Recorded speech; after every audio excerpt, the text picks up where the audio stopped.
Today I'm going to be reviewing the Nintendo Switch. As you can see here in front of me, it is the Animal Crossing edition, which is why these are different colors than any regular Switch that you use. Some of the different models of the Nintendo Switch will have different colored Joy-Cons, but it's not that big of a deal, just something to keep in mind. The power button for this is just going to be right here on top, so you just have to push that to bring it live. And as you can see here, that is how you turn on the Switch. And then you can just push it again to put it back into sleep mode, or it'll go into sleep mode on its own also.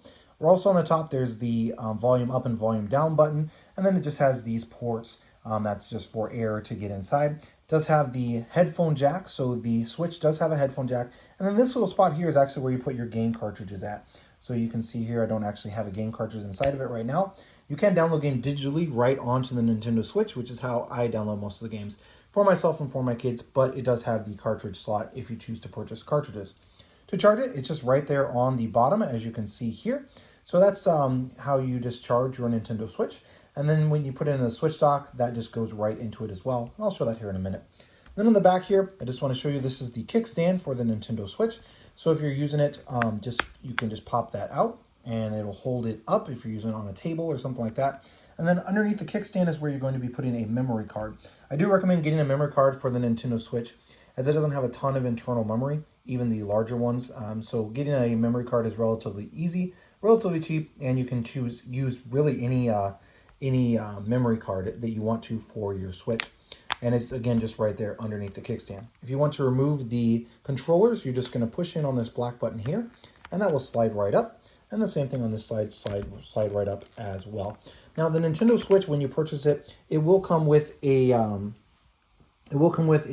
basically a bumper or a handle that you can slide the two Joy-Cons into, so you can use them together just as a single controller. You can also turn these sideways and connect them separately. So when you purchase your Switch, it will have the capability to play two-player games, because each one of these can be used independently as controllers while you're playing with most any game. So that's something to keep in mind.